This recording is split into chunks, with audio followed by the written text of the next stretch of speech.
વડાપ્રધાન નરેન્દ્ર મોદી કે જેઓ યુએઈની મુલાકાતે પહોંચ્યા હતા સાથે જ જામનગરના જે વાડીનાર છે તેમને વૈશ્વિક ઓળખ તરફનું એક પગલું મળવા જઈ રહ્યું છે। જી હા, ભારત અને યુએઈ વચ્ચે ઐતિહાસિક એમઓયુ પર હસ્તાક્ષર થયા છે।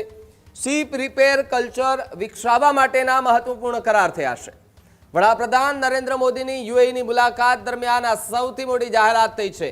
વાડીનારને મેરીટાઈમ હબ તરીકે વિકસાવવાની યોજના કરાઈ।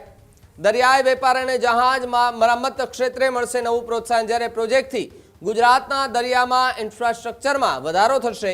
વિદેશી રોકાણ માટે નવા દરવાજા ખુલી શકે છે, જ્યારે આધુનિક ટેકનોલોજી અને સુવિધાઓ વિકસાવવામાં આવશે।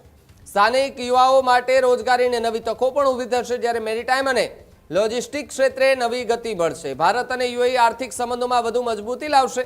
વાડીનારે આંતરરાષ્ટ્રીય મરીન નેટવર્કમાં સ્થાન મળશે, જ્યારે ગુજરાતના વેપાર અને ઉદ્યોગ ક્ષેત્રે મોટો ફાયદો થવાની શક્યતા છે।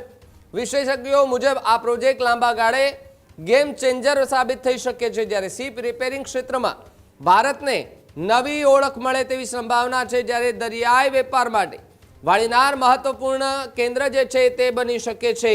ગુજરાતની અંદર વિકાસમાં વધુ એક ઐતિહાસિક પગલું જે છે તે ગણવામાં આવી રહ્યું છે, એટલે કે વડાપ્રધાન નરેન્દ્ર મોદીની યુએઈની મુલાકાતથી ગુજરાતના જામનગરના જે વાડીનાર વિસ્તાર છે તેમાં મોટો ફાયદો થાય તેવી શક્યતાઓ છે।